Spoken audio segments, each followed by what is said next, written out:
Ravi de vous retrouver sur les antennes de la télévision nationale. Au sommaire de ce journal, amélioration des infrastructures routières en Guinée. La route Boké-Kébo, frontière avec la Guinée-Bissau, représente une liaison stratégique à la fois nationale et régionale. Le directeur général de l'AGEROUTE était sur le chantier pour recenser les difficultés et lever les obstacles liés au reste des indemnisations. À Osaka, au Japon, la Guinée participe à l'exposition universelle 2025. Plus de 24 entreprises locales sont représentées à ce rendez-vous pour promouvoir le Made in Guinée. Et puis, les fidèles chrétiens ont célébré le dimanche des Rameaux, une fête qui commémore l'entrée de Jésus-Christ à Jérusalem. À cette occasion, les fidèles chrétiens de la capitale et de l'intérieur du pays se sont donné rendez-vous dans les différentes églises pour faire des prières. C'est tout pour les titres. Bonjour à tous et bienvenue dans ce 13h. Tout d'abord, le Forum international des secrétariats généraux du gouvernement a bouclé ses travaux. A été une véritable réussite de l'avis unanimement partagé des différents responsables gouvernementaux issus d'une quinzaine de pays. Avec ce forum de Conakry soutenu par l'Union européenne, les participants ont procédé à un partage d'expériences et décidé de poursuivre leur rapprochement au sein d'un réseau pour l'efficacité gouvernementale. Reportage à Tiernos Mandialo. Au bout de 3 jours d'échange, le premier forum international des secrétariats généraux du gouvernement organisé par la Guinée aboutit à la mise en place d'une plateforme d'échange à l'échelle continentale. La signature de la déclaration commune, un des moments marquants de cet événement, illustre l'engagement de tous les participants à continuer à travailler ensemble pour davantage rendre plus efficace la mise en œuvre des programmes gouvernementaux en renforçant partout le travail des secrétaires généraux des gouvernements. Notre famille des SGG, à travers la déclaration, a adopté et elle a instauré des mécanismes de solidarité entre ses membres par l'échange et le partage en matière d'expérience réussie dans l'exercice de nos compétences. Tout d'abord, c'est de remercier les autorités guinéennes, remercier mon homologue pour l'initiative qu'il a prise, mais aussi pour la parfaite organisation, et dire que c'était une très très belle initiative. Si elle n'existait pas, il fallait la créer. Ça a permis aux EGG de se connaître. Afin de poursuivre l'élan amorcé, la Guinée est désignée pour assurer durant 2 ans la présidence du réseau africain des secrétariats généraux du gouvernement avec pour siège Conakry. La première et la deuxième vice-présidence sont accordées respectivement au Tchad et au Maroc. Les secrétariats généraux du gouvernement constituent des structures d'appui technique administrative indispensable pour la continuité de l'action de l'État. Et donc, ce forum a avantage de faire en sorte que nous puissions partager des expériences. C'est une avancée majeure pour nous, le fait même de se réunir pour la première fois, chose qui n'existait pas avant, qui n'a jamais eu lieu. C'est ça la première avancée, se réunir, échanger, partager des bonnes pratiques, conclure par un cadre d'échange permanent. Je pense que c'est une avancée majeure. La prochaine rencontre du Forum international des secrétariats généraux du gouvernement aura lieu en Guinée en 2026. Je vous le disais dans les titres, amélioration des infrastructures routières en Guinée. La route Boké-Kébo, frontière avec la Guinée-Bissau, représente une liaison stratégique à la fois nationale et régionale, longue de 87 km. Elle est financée par la BID et la BAD. Sur le terrain, les travaux avancent à la satisfaction des autorités. De retour de Boké, Mamadi Terna Kamisoko. La route internationale Boké-Kébo à la frontière avec la Guinée-Bissau, longue de 87,3 km. Sur ce corridor transafricain numéro 7, reliant Dakar-Lagos, ingénieurs, mission de contrôle ouvrier et machines, travail d'arrache-pied. Sur le lot 1, Boké d'Abyss de 46 km 300, le groupement des entreprises Azeski et Bejek est à 52% d'exécution des travaux. Sur place, le début de la couche de liaison en grave bitume a déjà commencé au PK0. La chaussée compte au total 53 cm. On a déjà une couche de fondation de 20 cm en gravelé latéritique qu'on a déjà appliquée. Nous avons une couche de 25 cm en couche de base. Maintenant, la troisième couche qu'on est là aujourd'hui, c'est la couche de liaison qui est en grade bitume de classe 3. Sur ce trajet qui dessert plusieurs zones à fort potentiel agricole et minier, les travaux de construction prennent en compte également la réalisation d'un pont de 120 mètres avec 6 travées et 7 appuis sur le fleuve Tingilinta qui viendra remplacer l'ancien pont métallique. Le pont actuel qu'on est en train de construire, c'est un pont qui va autoriser 2 voies de circulation d'environ 3,50 m chacune, avec un trottoir de 1,50 m de part et d'autre. Donc ce pont sera le pont principal qui sera utilisé par les riverains et par les usagers de la route. Dans le planning qui sont projetés, le pont sera achevé en fin juin 2024. La Banque islamique de développement et l'État guinéen financent le lot en bouquet d'Abyss. En plus de la construction de la route, des travaux connexes sont prévus dans les villages situés le long de la route. La construction de centres de santé, de forage, de clôture, centres de loisirs et d'ateliers de formation. Sur le lot d'Abyss Kebo de 41 km financé par la Banque africaine de développement, l'entreprise chinoise se déploie également. Les zones critiques sont en cours d'élimination, la centrale de concassage en installation et la base vie opérationnelle. Un pont de 255 mètres est aussi prévu sur le fleuve Kogon. Avec le directeur général de l'agence de gestion des routes AGEROUTE, la question de l'indemnisation de certaines familles est évoquée et une visite de terrain a permis de mesurer l'ampleur des travaux en cours. Justice, le parquet d'instance de Mafanko vient de rencontrer les OPJ et les chefs de quartier de Matam, Matutu, Bessia et Tombolia. Il s'agissait d'échanger sur les mesures à prendre pour mettre fin aux vindictes populaires. Pour rappel, ces derniers temps, des citoyens ont été interpellés et torturés des voleurs présumés au mépris de la loi. Tiana Younoussaba. Le procureur de Mafanko veut mettre un terme aux vindictes populaires dans les quartiers. Sur les réseaux sociaux, des scènes de violence, des tortures de tout genre sont postées. Pour des cas de vol, il est courant de voir des personnes présumées frappées puis humiliées par des citoyens sans mandat. Il faut respecter l'être humain. Celui qui a des soupçons sur lui pour des cas de vol ou, n'est-ce pas, de complicité de vol, qu'on l'envoie à la police ou à la gendarmerie. Il revient à ses services de dresser un procès verbal et déférer l'individu au niveau du parquet, n'est-ce pas, d'instance. Pour y arriver, le parquet souhaite l'implication des responsables de quartier de son ressort judiciaire, y compris les officiers de police judiciaire.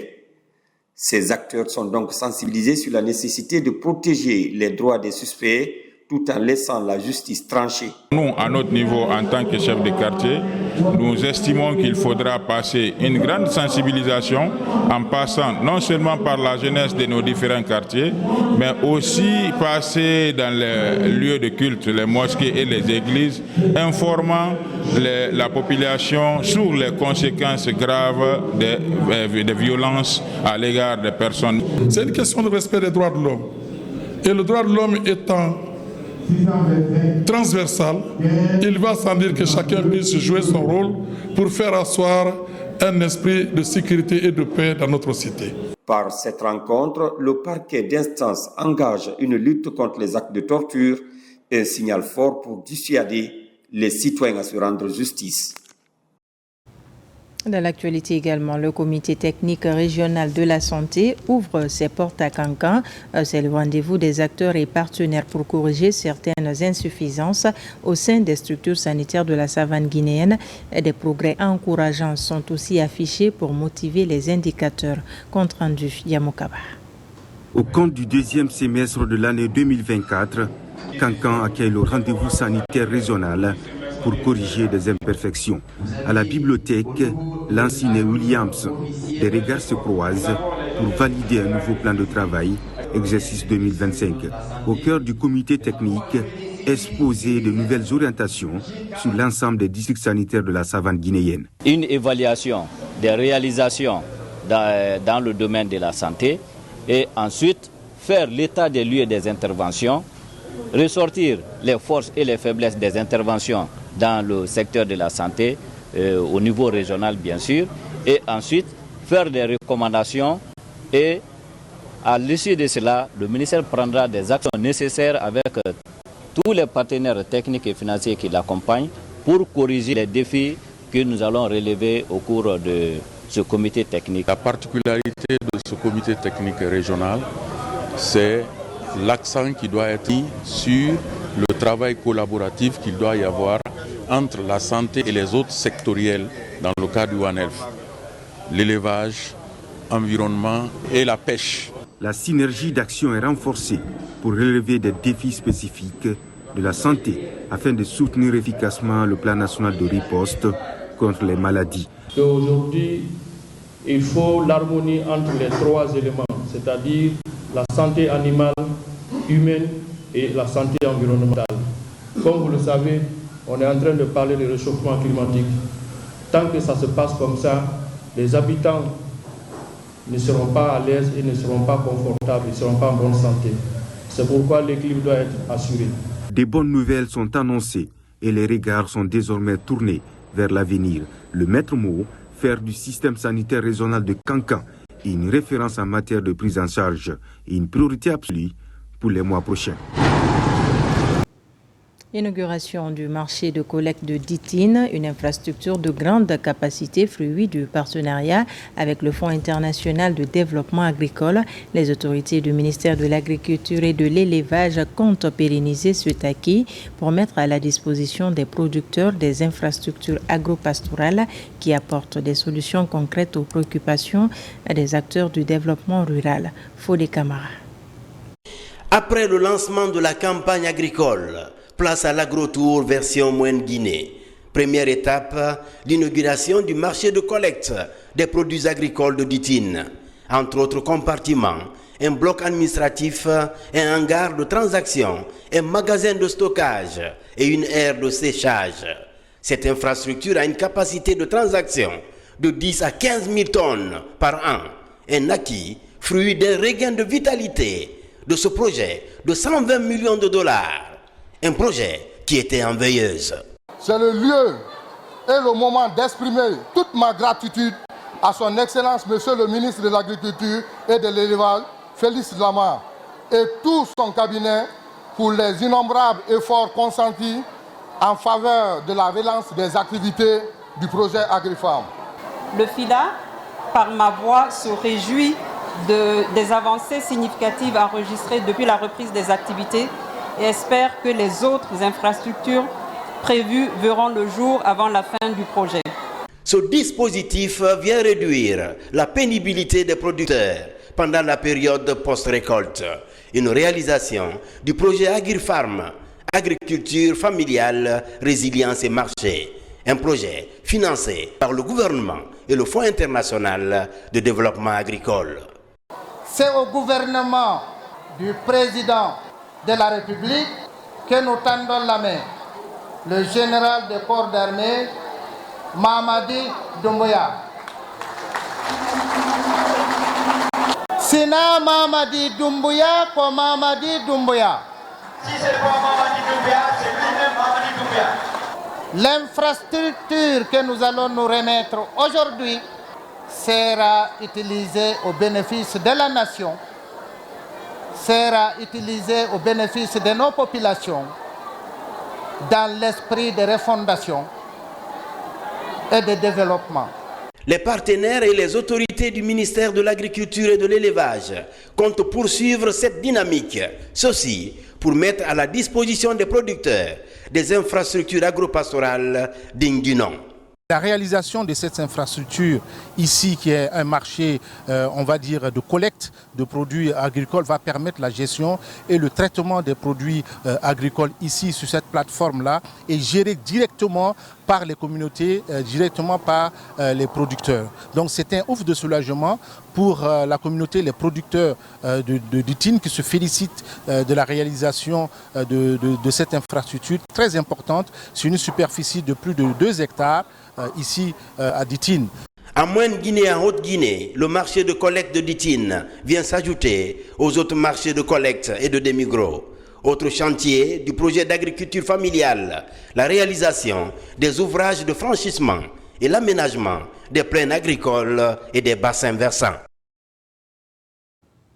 Autre titre de ce journal, au pays du soleil levant, plus précisément à Osaka, c'est parti pour les 6 mois de l'exposition universelle 2025.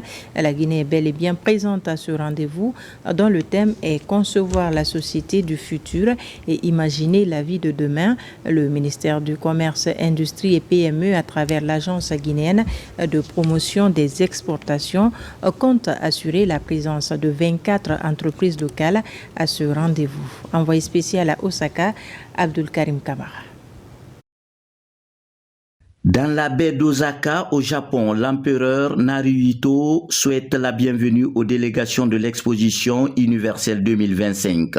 Ici, la mystérieuse mascotte de l'événement est présentée. Ses couleurs rouges et bleues symbolisent les cellules et l'eau pure, fluide et changeante. 160 pays et régions dont la Guinée prennent part à cette édition, sous la houlette du Bureau international des expositions. Sous l'impulsion de Dr Diaka Sidibé, le rendez-vous d'Osaka sera une opportunité non négligeable pour le rayonnement du pays sur la scène internationale. Il faut rendre hommage particulièrement à Madame la ministre du Commerce, de l'Industrie et des PME, qui ces derniers temps a pris le relais. On a repris les choses en main, on a fait en sorte que l'ensemble du secteur public et du secteur privé soit dans le comité d'organisation. On partage avec eux des informations. Donc, on a organisé toute une machine pour que ça réussisse, mais le travail humain n'est jamais parfait. Chaque fois, on va faire des ajustements pour que la participation de la Guinée soit très, très idoine. L'exposition d'Osaka dans le Kansai a pour thème principal concevoir la société du futur et imaginer la vie de demain. La Guinée a choisi le sous-thème sauver des vies pour concevoir son stand où tourne en boucle le programme Simandou, des affiches sur les grandes activités économiques du pays, des produits made in Guinée ainsi que l'arbre à palabres. Nous avons un stand où les intellectuels se réunissent pour parler comment on peut sauver des vies. L'ensemble des potentialités économiques que la Guinée a, comment nous les utilisons pour sauver des vies en Guinée. Ce stand nous sert de traiter tout cela pour montrer à l'humanité que nous avons des savoir-faire. Un espace commercial est aussi mis en place et le tout s'aligne sur une volonté qui montre que la Guinée est actrice du futur, capable d'apporter des solutions, des innovations, des idées face aux défis de demain. C'est une occasion pour moi de remercier, d'exprimer mes sentiments de satisfaction et de remerciement à son Excellence Monsieur le Président de la République, le général Mamadi Doumbouya, pour avoir permis à la Guinée de prendre part à un tel événement.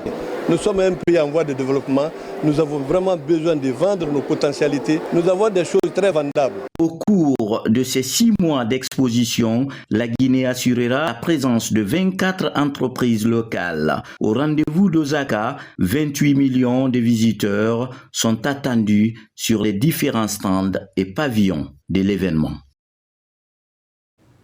En direction de la région forestière où le programme d'appui à l'emploi par le développement du secteur privé et de l'industrie vient d'être lancé à Zérékouré. Il vise le renforcement des capacités d'intervention des entrepreneurs locaux pour les rendre plus compétitifs sur le marché national et international. Reportage de Lancé Kamisoko.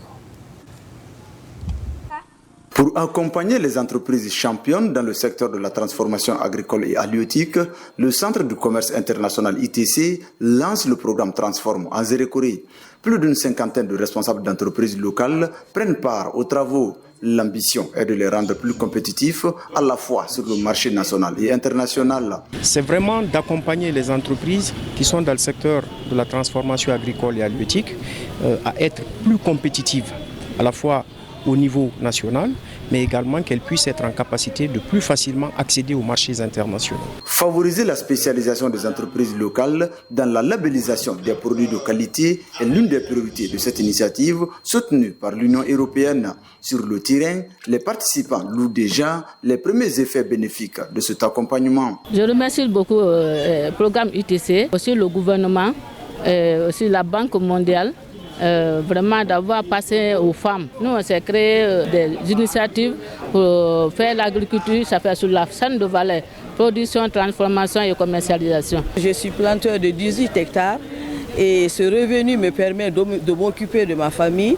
et de faire de donner des expériences en tant que formateur à d'autres femmes. Ça nous permet de nous épanouir et de faire plein d'autres choses. Cartographier les différentes filières agricoles professionnelles dans la région administrative de Zérékoré afin de leur faciliter l'accès au financement, tel est l'objectif de la présence des représentants des banques primaires de la place à ce rendez-vous. Nous prenons part à cet atelier pour voir dans quelle mesure possible on pourra accompagner les entreprises qui sont déjà domiciliées dans notre banque et voir réellement si c'est des entreprises qui remplissent des critères d'être accompagnées. Baptisé Transforme, la démarche du gouvernement guinéen et de ses partenaires vise à doter les entreprises locales des compétences nécessaires à aller vers des financements adaptés à leurs ambitions. On en vient à la 5e édition du Grand Prix de poésie du lycée moderne Nelson Mandela qui vient de se tenir ici même à Conakry. Un exercice intellectuel qui a mis en compétition plusieurs écoles de Conakry. Il s'agit pour les initiateurs d'encourager les élèves à la lecture, de promouvoir la scolarisation des jeunes filles, mais aussi célébrer Elhaj Baladouno de son vivant, éponyme du dit prix. Bakari Bambakondi. Pour la 5e année consécutive, le lycée moderne Nelson Mandela a organisé le concours de poésie réunissant des élèves de plusieurs écoles de la capitale. Cette année, le thème choisi est l'éducation de la jeune fille et progrès des sociétés africaines. Une thématique qui met en lumière l'importance de l'éducation, notamment celle de la couche féminine dans le développement des communautés africaines. Nous sommes tous réunis ici et aujourd'hui encore pour témoigner notre engagement pour la promotion de la poésie dans nos milieux scolaires. Cette 5e édition, comme les éditions antérieures, sont des occasions spéciales qui nous permettent non seulement de célébrer notre père de son vivant, mais aussi de présenter des poètes connus et inconnus. Pour garantir la stabilité et le progrès social, toute société a besoin de l'ensemble de ses membres afin de donner l'opportunité à chacun de démontrer son potentiel. Les différents poèmes abordent divers aspects de l'éducation des filles, allant des difficultés rencontrées au succès obtenu, tout en mettant en exergue le rôle des élèves dans la société. Je me suis inspirée de ma mère, qui n'a jamais été à l'école.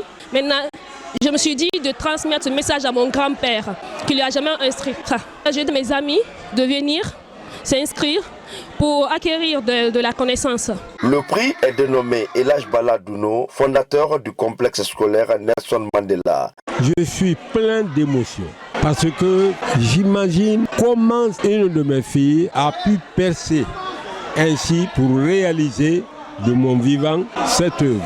L'œuvre qu'elle est en train d'accomplir est la continuation de ce que j'ai commencé à faire. Je souhaite vraiment qu'après moi, Mandela continue à briller de mille feux. Après délibération du jury, le premier prix Elhaj Baladouno de cette 5e édition est revenu à l'établissement Simlapi à travers Memouna Traoré, élève en terminale sciences sociales.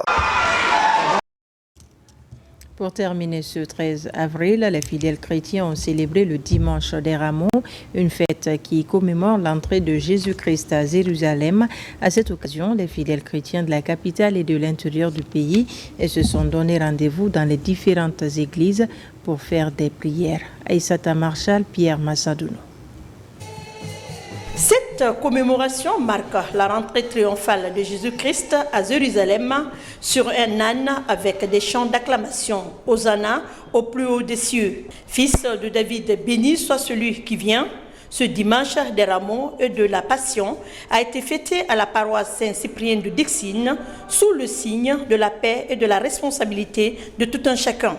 Dans son homélie, le curé de la paroisse appelle les fidèles à être des bons exemples dans leur milieu de vie. Chers frères et sœurs en Christ, essayons ces jours-ci de réfléchir sur l'amour de Dieu, sur la passion et la mort du Christ, sur notre responsabilité. Préparons-nous au repentir et à la confession pour ressusciter avec le Christ le jour de la Pâque. Le dimanche des Rameaux est un dimanche très important dans la liturgie catholique parce qu'il nous introduit à cette grande semaine appelée Semaine Sainte et ce temps de silence du tombeau qui va nous introduire à la résurrection le dimanche. Ce dimanche, à la paroisse Sainte-Odile de Simbaya, les fidèles se sont mobilisés pour fêter les Rameaux.